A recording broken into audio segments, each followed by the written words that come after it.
This episode of the Capital G Show has been brought to you by the absolutely free-to-play Dungeons & Dragons Neverwinter. If you like D&D or you just happen to like action RPG games like Diablo, League of Legends, or Dota, I think that this game is definitely worth checking out. The link is in the description. You'll probably have a good time. What's up, YouTube? Capital G here. My opponent's rating is 1670. I am 1549 when I played him. I'm 1597 right now. So one of the highest, maybe the highest person I've ever played on DN. Team Whirlwind was like really up there. He was either 1700 or like really high 1600s, whichever one of them I played. Anyways, this guy, Rodrigo Tagores, is a former Shonen Jump champion. He won a Shonen Jump in 2009 with Blackwings, and he's really the one who like put Oppression Blackwing on the map, which I think like a month later I ended up topping regionals with a deck that was similar to his, like a 4-card difference. So he sets a monster and then sets 3. I've got Decree, 2 Lances, Kaiser Coliseum, Veiler, and I drew Mikazuki. This is a really good hand. I throw my Mikazuki out there because I've got the Lance in case he uses Bottomless. Now, the second thing I do is play Kaiser Coliseum. With his back row the way it is and what he did turn 1, I kind of assumed I'm playing Mermill. A lot of times I'll play Kaiser Coliseum and people will chain Abyss Spear, which is an awful play because what happens is Mermaid Bitch comes out and then she dies and then you can't summon any more monsters. So it's a huge bonus for the Bujin player. Now, alright, let's see. I duality for Yamato, Book of Moon, and Crane. I immediately first thought, okay, well, go ahead and just take Yamato, but then I thought about it. I was like, wait, okay, he has 3 back row. I don't want to summon, even though I have Decree, I don't want to summon in the 3 back row. If I chain Decree right now, he might hit me with like Reckless or some, you know, something like that. I just assume when people set monsters in a field like this that I'm playing against like Mermill. You know what I mean? So I'm taking Crane because if he happens to ram his Linde, which I assume is that face down, into my my Mikazuki and get lead, I need something that I can kill the lead with because Lance will not get the job done. Plus, if it lives, then I'll get a Bujin Carnation anyway. So I figured it was far less risky than going for the Yamato, even with 2 Lances. I drew another Kaiser Coliseum and I immediately play it. This is one of the reasons why I think Bujin is one of the best decks in this format, because now Kaiser Coliseum was obviously a problem. Now he needs 2 MSTs. And the Mermill deck doesn't play, a lot of people don't play heavy infantry, which is why the Bujin matchup, Bujin versus Mermill, with Bujin you win like 90% of the time. That's the deck's easiest matchup by far. Because you get them into situations like this, to where if they summon Pike, they get locked into a shitty monster. And then you see, like, they can't do anything. You know what I mean? You just sit on a field with 1 monster on board that they can't get over, and you basically, they have to play to your pace. So you see that all we're doing is passing turn. We're passing back and forth, which I'm perfectly fine with because, you know, even though I don't have Yamato, all I'm going to do is do exactly what I'm doing. I'm going to end phase, have 6 cards in hand. I'm going to start dumping stuff into the graveyard. You know, these Quailins, if I draw turtles or I draw hares, I'm just going to start dumping them into the graveyard. And his back row is super cluttered. You know, I do have the Decree, but once again, I don't want to play my Decree and then have him, you know, potentially chain Reckless. Now, here's where things took a turn. I was just like, what? He discards Street Patrol, and I was like, wait a minute. So you're not playing Mermill? Like, the fuck? So now that I know he's playing Infernity, and I told him, I'm like, that's not Linde. Are you serious? Why did you set 3 in a monster if it's not Linde? So I'm like, fuck this. Now I'm really gonna activate. I'm gonna activate my Royal Decree because Infernity, okay, you can have as many barriers and breaks as you want. You got like 8 cards in hand. You can't do anything. Not to mention you don't have an Infernity on a field. So. Or an Infernity in attack mode. So now you see it. I posted. I'm like, that changes everything. I'm completely changing the way I'm playing now. I'm going to start attacking recklessly as possible. A 3rd Kaiser Coliseum would have been overkill. I'm definitely taking the 2nd Royal Decree. The reason I take the 2nd Royal Decree is because MST. Like, if people don't hit MST against your lockdown fields with Bujin, you tend to just steamroll them. And when you have things like, you know, the best way to get out of the Royal Decree lock is what people will do is they'll, you know, you attack or summon or whatever, they'll play a trap and then they'll chain Mystical Space Typhoon. Okay, well, double Royal Decree pretty much eliminates that because as soon as they activate that 2nd trap or that Mystical Space Typhoon, you just chain the 2nd Royal Decree and then they go back to pretty much losing. Now you can see in my hand, I've got Lance, I've got 3 Cranes, I've got a 1 copy of Carnation, and a Veiler. I find it practically impossible for an Infernity player to get around this setup, despite the, I mean, even, especially considering how many cards he has. So you can see he plays Night Beam. He's trying to get rid of my second decree, so what I'm going to do is I'm going to chain Lance to the Night Beam. I'm going to target my Mikazuki, knowing that I have 3 Cranes to protect it in case he wants to come over the top and try and attack. And I've got, what's it called? And I've got, oh my goodness, I lost my chain of thought. Okay, yeah, so I chained the decree onto the Lance. So, you know, that card basically fizzles. That's the real way you have to get around Night Beam. You have to chain 2 cards. So, you see that he tells me to wait, and I'm trying to explain it to him. I'm saying, you know, hey, Rodrigo, I'm just going to chain my Lance to Mikazuki, and then I'm going to chain Royal Decree off the Lance. I'm not chaining Royal Decree to Night Beam, so, you know, there is no conflict or anything like that. I was really hoping that he would attack me, you know what I mean, so I could get, like, an open field, and I could drop a Crane, and I get a reincarnation, but, you know what I mean, you can't have everything. Which, I guess the only reason he didn't is because he didn't want to put himself in a position to where I guess he had an open field. Because if you're playing Bujins and they only have 1 monster on board and it's a Beast Warrior and they have 6 cards in hand, I mean, you could just assume one of them is a Crane, if not honest. You know what I mean? You have to assume one of them. So you see he summons Dark Grepher. It obviously looks like he's trying to get rid of cards in his hand. You know what I mean? He has way too many cards in his hand, and oh yeah, he does actually attack. Oh yeah, okay, that works out perfectly. And you see, he puts the monster in the graveyard before I even use the Crane because he knows what the deal is. So, you know, I Crane him, which is fine. Like, one of the great things about this deck is if you Lance your monster and then use Crane, you basically don't pay any penalty for Lance because your attack goes up. So it's not like honest. You know what I mean? You still inflict like the maximum amount of damage. You know what I mean? My attack still goes even in the damage step to 3,800. So, you know, he still eats a mess of damage. So you can see I'm going to activate Mika's effect because Mika was face up when a Bujin hit the graveyard from my hand. I'm going to get a second copy of Bujin Carnation. Now, I can't use my Carnation, which is a little bit of a problem because the way that my hand is and the way that my field is, you know, obviously everything relies on me keeping this Mikazuki alive. But it'd be nice if I could get this thing banished. So you see I have too many cards. I'm just going to go ahead. I'm going to set my MST. I think maybe I should have MST'd and then set the Lance. Just protection against Dark Hole. I was hoping he'd like randomly use Infernity launcher or something and I could like MST it. You know what I mean? Because we're both getting to the point where we have like cluttered hands and I don't want to get rid of these Veilers. I don't want to get rid of these Carnations or these Cranes or any of that stuff. You know what I mean?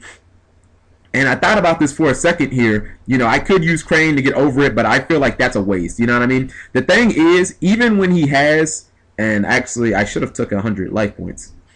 Even with him having the Necromancer on field, he is now locked into that Necromancer. This is why I love Kaiser Coliseum. You can't summon anything else. So that Necromancer is what you have to use until you can get both of these Kaiser Coliseums off the field, or until that thing somehow gets big enough to run over Mikazuki with Crane in the damage calculation. So even when somebody does have kind of a stall card, it's fine for Bujins because they're locked into that monster. I could easily top deck any other Bujin like Quaylin or Hare, and you immediately know I'm going into Susanoo O. So you're always at the advantage when you have field setups like this. I guess that pretty much goes without saying. I shouldn't have to say that. But anyways, he wrote us for Armageddon Knight, which I guess he just wants to thin his deck.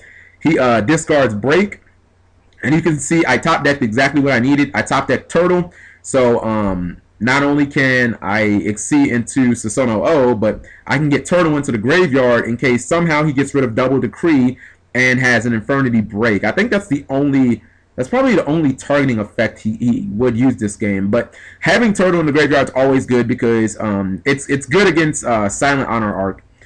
So you see, at this point, I don't want any more monsters in my hand, so I'm just going to use Susanoo O's effect to start dumping stuff in the graveyard in case he just happens to play like a Dark Hole. I want protection against that. And now I don't even have to use, I don't have to use any unnecessary resources to get rid of the Necromancer. You see that he plays Mirror Force, which I tell him, I have no response to that. I think he's just trying to unclutter his back row. I couldn't imagine what those two face downs are because essentially, I guess he can just start activating stuff randomly. I don't know if they're like what do you call those things? The card instant fusions. You know, maybe they're like instant fusion or something like that, and maybe one is MST, but I couldn't imagine what else they are. And Susanoo O is starting to become my favorite card in this entire deck. This card is just, it is just too fucking real. It makes me realize why you can only control one of him. You know, like the card is just, it's like borderline OP. Like, thank God he didn't have 2,500 attack. So I think I'm gonna detach and dump. Like, I probably should dump a Quaylin into the graveyard. You know, I can't add any more stuff to my hand because I've been, you know, treading on 7 cards the whole time. Wait, no. I guess Quaylin's already. Yeah, I already discarded Quaylin in the graveyard. So I'm just gonna go ahead and throw a Hair into the graveyard. During the end phase, I just I send a Bujin Carnation to the graveyard because I already have 2. You know what I mean? And even if he somehow kills my field, I should be able to use that Carnation. With Double Decree still face up, I mean, I'm in a really, really good situation. So this is one of those duels where you just have to grind the game out. You know what I mean? I could summon Crane. The problem is if I do summon Crane, then he can summon 2 monsters. Then, you know, I have to like protect the Crane. Otherwise, what the hell was the point? Pushing in for 1,600, it's not even worth the risk. I'd rather just keep locking him in to having to set bad monsters like Archfiend and stuff like that, then potentially let him summon 2 monsters and rip a whole bunch of shenanigans and end up winning. Even though it looks like I have everything. You know, I've got MST, I've got double effect veiler. You know what I mean? It's just, it's so much more difficult when your opponent can only use 1 monster and they're staring down a Susanoo, which you can protect with Hair and you can protect with Turtle in the same turn, let alone the fact that all of those are backed up by Bujani Crane. So I figure Infernity runs, what, maybe 14 monsters-ish? I mean, I figure he's going to run out of monsters sometime, and then he'll draw a whole bunch of purple and green cards, and then I'll just be able to, you know, attack him. So you see that it looks like that's what happened here anyways. He just set a card face down, and with Double Decree, I have absolutely nothing to fear. Plus, I think my set is still Forbidden Lance. He eats the 2,400 in the main phase, or my main phase 2. I play Lance on my Susanoo O so I can set my my MST. The thing is, I was going to lose the MST regardless, so, you know, why not just go ahead and set it just in case. Again, he activates Infernity Launcher this turn. You know what I mean? So you see here, since I drew another MST, I'm just going to use my MST so that I can once again set my second MST. I guess it didn't matter if I did that in main phase 2 or, you know, whatever. Yeah, it doesn't really make a difference. As long as I have my Double Decree protection, I feel like I just can't lose. So I'm looking at his graveyard because I ran over the Street Patrol, and I'm like, didn't he already have 2 Street Patrols in the graveyard? Didn't he have like, you know, one there early in the game? Like, I think the first monster I ran over was Street Patrol, right? I think. Anyways, he's playing 3 copies of Street Patrol, so I was just like, wow. So he sets a card. I think I'm going to immediately MST it. Nope, I don't MST it. He is at 2,400, so yeah, at this point, I'm just going to attack. I don't need to summon or anything like that. He targets it, so I'm just going to be like, all right, I'm going to chain Turtle on top of that. And unless you have something like Forbidden Lance, I'm guessing I'm winning. So anyways, yeah, I win. Let's see. This is my current side deck. And I was messing around with Chain Whirlwind because I just thought about maybe against like Fire Fist, you know, if on the off chance that like Bear pops a monster on my board, and you know, I can't get rid of it. You know, I can pop cards in their back row or something like that. Like if I attack into a Mirror Force, you know, with 2 Bujins, like I have like let's say I have Yamato and Miko on field, and I attack into a Mirror Force, and I use like Hair on Yamato. This way I can go like Chain Whirlwind, and I can get rid of their back row, because the way that Firefist generally beats Bujin, and I think this matchup's about 50-50 against Firefist, is just the back row. Like Firefist, they hit like a Soul Drain, or they'll hit Light Imprisoning Mirror, and you just can't do shit. You know what I mean? But as long as you can keep your graveyard active with things like Turtle, the Firefist deck can't beat you, because Turtle stops Bear and Hair stops Bear. So you have like 4 cards that stop Bear, and all of them trigger from the graveyard. So it's not like they can MST him or anything like that. Alright, so I think I sided. I was not paying attention to what the hell I sided. I'm looking at the watchers, and I've got like 60 watchers. Now, here's the thing, guys. I'm on DN all the time. Like, there's a reason I'm almost 1,600. It's not because I'm like the most fucking pros player. It's because, you know, I picked what I believe is about a top 4 deck right now, and I play a lot. You know what I mean? I've been trying to get really good with this Bujin deck, so, you know, I never get 60 watchers, so don't think that that's me. That's all him. I mean, he clearly, I think he's from Spain. He must have bought like his entire Spanish entourage or something like that. Maybe people just, they saw like the highest rated, you know, because I'm mid 1500s, he's high 16s, so yeah. Alright, so you see I've got Double Duality, Kaiser Coliseum, Tenki, MST, and Crane. I wish Crane was like something better like Mika. But anyway, so I play my Tenki. I think, yeah, well, I think I probably would have gotten Mika, and I would have not gotten Yamato. I don't want to summon Yamato in the 4 back row, but if I summon Mika in the 4 back row, it's like, whatever, it gets bottomless, you know. My duality, the obvious choice here is Royal Decree. Now, here's the thing. If he doesn't, I got very happy when I saw Royal Decree, because if he doesn't have an MST or, I guess, another Dust Tornado, I'm probably going to win, because Night Beam is not going to take it out. All I will do is chain MST, then chain Royal Decree, and that'll be that. So you see, I summon Crane, and then I play Kaiser Coliseum. I'm trying to lock him into that face down.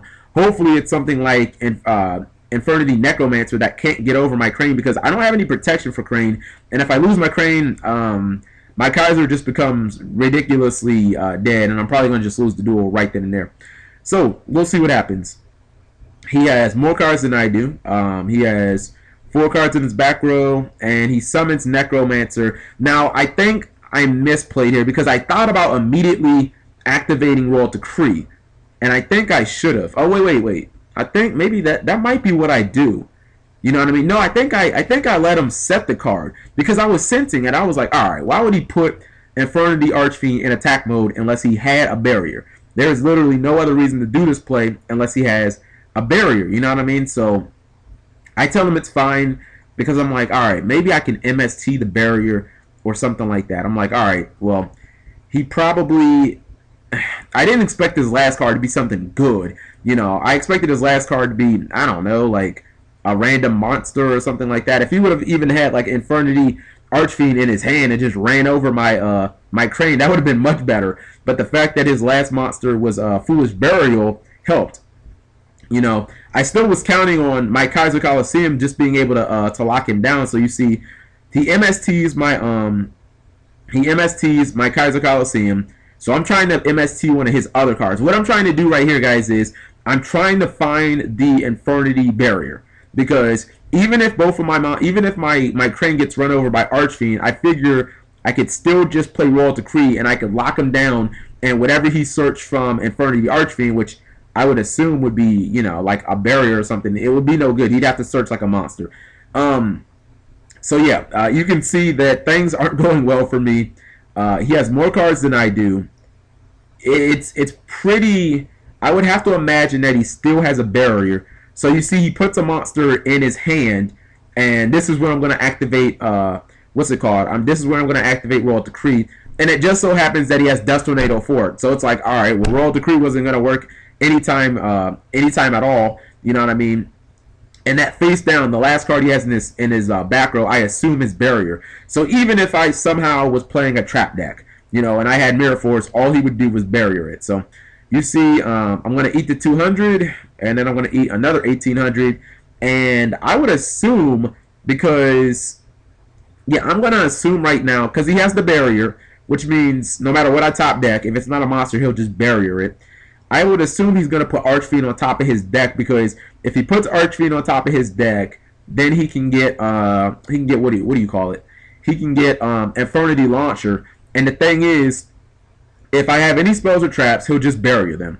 Even if I run over the Necromancer, even if I run over this bitch, he's still top decking an Archfiend. So one of the card that I would have drawn would have had to been a monster. Plus, my back row would have had to been like Debunk or Solemn Warning for me to stop this setup, and it would have had to been a monster bigger than Lavable Chain. Like, I would have had to top Mika plus have like Solemn Warning set.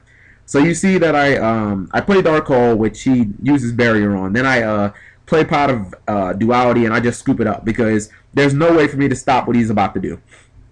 So you see, yeah, that's what I did. I sided in Max C's for some reason, and I don't know. I sided out Bear, I sided out one Carnation, and a Forbidden Lance. So you see that I'm taking out 2 of the Max C's, and I'm putting in Chain Whirlwind. The reason I'm doing that is because I'm going first. So with me going first, I shouldn't have to worry about him exploding turn 1 and me not being able to come back. Me going first, I should be able to get Kaiser Coliseum or Royal Decree or Yamato. I should be able to get some type of lockdown to where I can slow him down. And you see, I pretty much got that. I got Valor and Royal Decree plus Yamato. That's a really strong opening hand. Not to mention the MST. So, you know, hopefully I can just completely disrupt his back row. So I summon Yamato. I set 3. The problem is I had Whirlwind and Royal Decree together. You know what I mean? I wanted them separate. I wanted to draw, you know what I mean, like a Chain Whirlwind later or something like that. Like, you know, use it against an MST like mid-game or something like that. So, anyways, I'm going to put Mika in my hand. I'm going to discard the hair because, you know, I don't want it in my hand. I want it in the graveyard. And I'm just going to pass turn. And hopefully my field can hold up. Now, he summons Armageddon Knight, which I'm not going to Valor that. You know what I mean? I imagine he's probably going to want to dump Street Patrol. But I figure if he goes for an Archfiend with Street Patrol as his last card, I can just Valor it, knowing that I've got hair to protect my monster if he happens to try and summon something. You know what I mean? If he happens to summon anything big, like if he exceeds or something like that. Now, one of the problems I have is I really, really, really wish I had a Forbidden Lance now. It'd make me feel a lot better, unless he goes in the Black Ship of Corn. So, anyways, he summons Exciton Knight, which is obviously a problem because I currently have more cards than him. I have 6 and he has 5, which is a benefit of going second. Those Exciton plays are crazy, especially if you have Lance. I Valor the Exciton Knight, so you know I'm at least safe for this turn. You know what I mean? I'm safe for this turn, and I need to make the best of it. The thing about it is, if I exceed, then I lose my ability to use the hair effectively unless I go into Susanoo O. You know, so any other, like, if he, let's say I went into Silent Honor Arcs, you know, that'd be cool because I could snatch steal his Exciton Knight, but then I wouldn't have hair to use, and then I do another fucking Chain Whirlwind. I'm like, what the fuck is this, man? So I'm really thinking here. You know what I mean? I'm thinking, and one of the problems I have is I still have more cards than him. You know, he has 2, 2, 1, so that's 5. I've got 4 in the field, 2 in the hand, so that's 6. So my only real option, so I can get the 5 cards, is to basically exceed. Now, if I exceed into anything but Susanoo O, well, you know what? Maybe I should have went into, yeah, I'm stupid. I guess King Tiger would have been good here too, because I would have been able to go into King Tiger, negate Exciton, attack over it, and then just activate Tenki and get my Yamato back. So misplays for days, son. Misplays. That's why we play this deck every day. So that when I watch this video later, I realize how my misplays could cost me a game in a regional. You know, I'm trying to work out all of the kinks. So anyways, you see that I exceed for Susanoo O. And yeah, we have hair in the graveyard already. So I think I have 2 options here with Susanoo O. I can either dump, what do you call this guy? I can dump Quaylin into the graveyard, or I can just attack and risk like a Forbidden Lance. If he has a Forbidden Lance, I'm just going to scoop. Because my Susanoo O is going to die in the damage step, and I'm just going to be like super fucked. But if I use Quaylin, then it's like, I feel like it's kind of a waste of a negate. So anyways, you see, he plays Dust Tornado, and he's trying to get his cards down. He's trying to get his cards down below mine. You know what I mean? So I chain my Mystical Space Typhoon, and I almost made a huge mistake here. I immediately thought, okay, hit his other card, and then it was like, wait. If I hit his other card, he'll use Exciton Knight. He'll use Exciton Knight's effect, and he'll blow the field up. So here's what I do: I just chain it, and I chain it, and I target Dust Tornado. So I'm like, all right. We're still at the same amount of cards. 1, 2, 3, 4 on my side, 4 on your side. You can't use your effect. All right, so. He takes that, and now I can use Susanoo O. So with Susanoo O, we will detach Bujin Yamato, and I think I'm just going to get another Yamato on the field or to my hand. Yeah, I looked at my graveyard. I'm like, all right, I already got protection. I already have protection against a Dark Hole or something like that. So you know what? Actually, yeah, I think yeah. I went for Yamato just in case somehow he made like Silent Honor Arcs and he snatch stole my my Susono O. I would have rather had Yamato in hand than having like a Crane in hand and not being able to use Crane with anything. At least with the Yamato, I can summon Yamato, I can protect it with hair, I can kind of get back into the game against Silent Honor Arcs, but if I would have taken Crane and it would have died to a Silent Honor Arcs, I just would have lost. Unless I top deck Dominus, which I just did. But anyways, that is neither here nor there. So you see, I'm going to detach the Mikazuki. I'm probably going to get a Crane at this point. Like, dumping, it doesn't make sense to dump anything in the graveyard because whatever I want to dump in the graveyard, Yamato can just dump for me. So I don't really need to dump 2 cards. I'd rather just spend that advantage on getting something real, like either Crane or Mikazuki or something like that. So anyways, I take Crane because it just feels like it's a pretty good choice. This is where I go into attack mode because, you know, I still got my Decree. He's top decking, or he doesn't really have any monsters on board that I feel like I can't run over. Even if that was a Necromancer, 2400 gives no fucks. So I run over it with Susono O.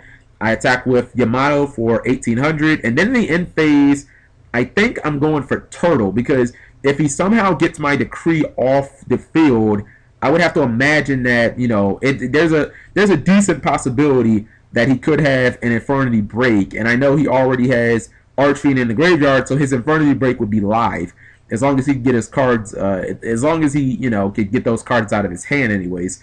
So I could imagine I want to have some type of protection against Infernity break. You see, he has 4 cards. He sets another one. And this is where the Effect Veiler definitely helped. Because with the Effect Veiler, you know, even if he clears my board, I still have a way against his Archfiend. So basically, essentially, he has to get rid of the Royal Decree plus have a Veiler. Or excuse me, he has to get rid of Royal Decree plus he has to have an Infernity barrier against my Veiler. Otherwise, when he summons the Archfiend or Necromancer or whatever the fuck he wants to do after he kills Decree, I'll just Veiler it.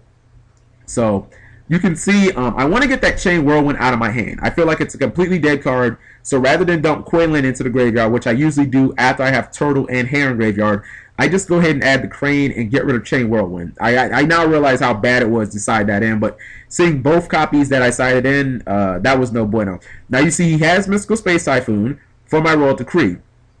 So I'm now thinking, and I'm like, alright, well, thank goodness that I drew that Effect Veiler, right? Because I know he's going to try to go off now.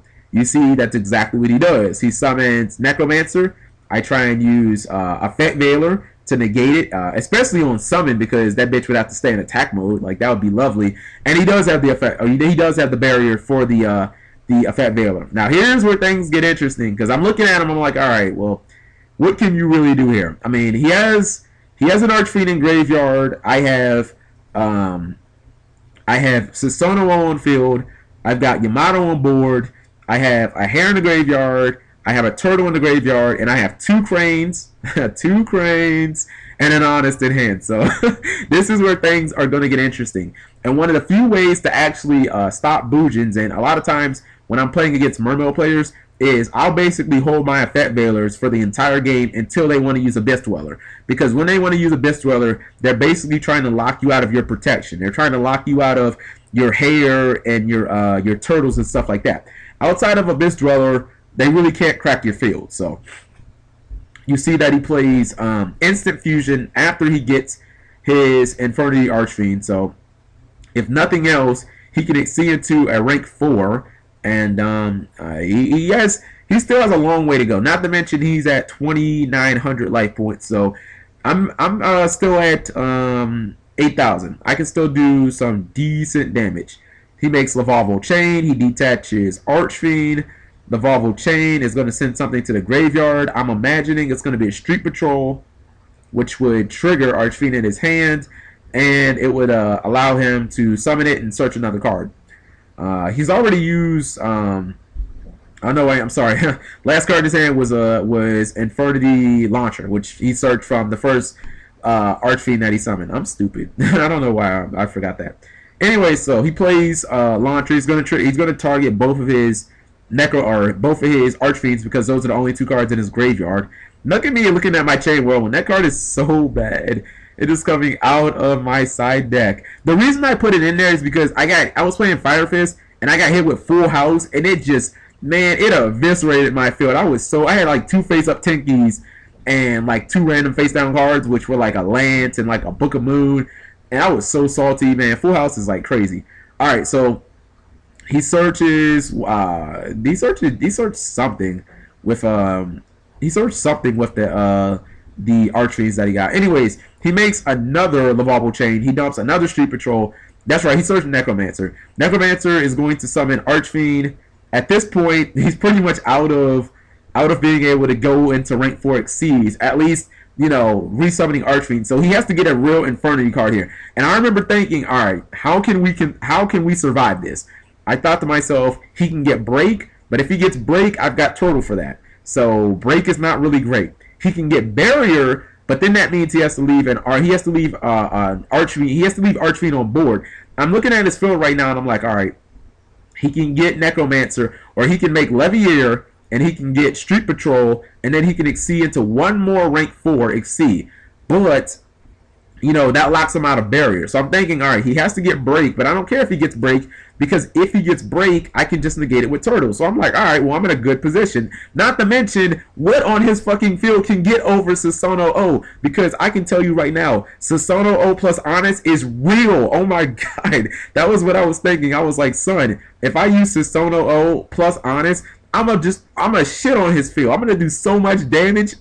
I'm gonna attack every monster on his board, and I'm gonna Honest it, and I'm just gonna go nuts. So I'm looking at his field, and I'm trying to think, what Exceed am I actually scared of? So yeah, now we're having a little discussion. I forgot that the last card he summoned was Archfiend, and that this is the real effect that he's actually going to be able to use. This is the one Infernity card that he's going to be able to give. It'd be awesome if that face down that I had was like a Royal Decree and not something shitty like Chain Whirlwind. But you know, you can't have your cake and eat it too. So since he knows that I have Turtle to negate, that's exactly what I did. I looked at my graveyard. I'm like, all right, I got Turtle.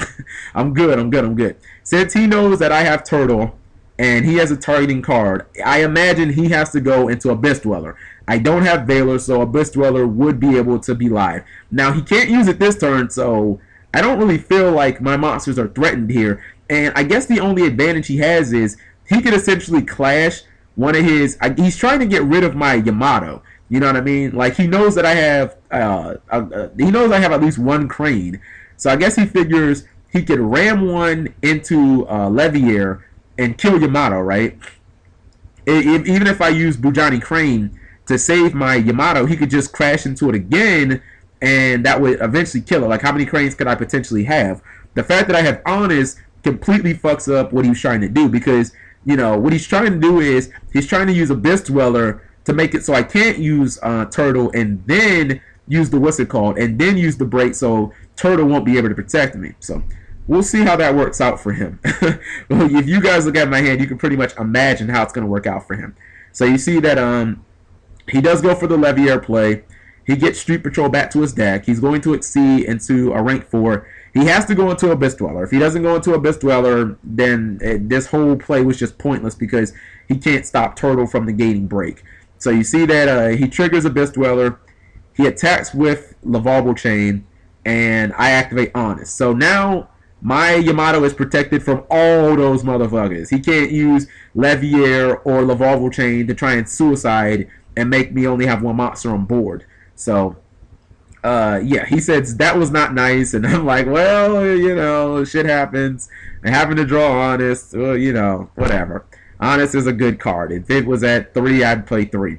Yeah, so he's in a bad predicament because he can't attack Yamato anymore. Otherwise, he would just lose monsters needlessly. He passed his turn to me. I drew a Fat Veiler, which is good because I don't know why it's good. I think I'm going to win this turn anyway. But anyways, so you see now, now I'm immediately going into battle phase because I've got Susanoo O and that card is real. So he activates Abyss Dweller, and I'm like, okay, I have no response because there's no point in me chaining Hair or chaining, well, I can't chain Turtle because he hasn't targeted, when I already know what his face down is. He can't kill both of these cards with his break. You know, even if he kills Susanoo O with break, all I have to do is use, what's it called? All I have to do is ram into anything with Yamato and use Crane during the damage step, which he already knows I have Crane because I searched it with Susanoo O. So, I mean, that's pretty much a wrap. And again, the fact that I had 2 Cranes was just crazy. So, this was an interesting duel. Infernity is still a very good deck. It's a deck that I struggle with historically. And, yeah, I hope you guys thought that this was entertaining.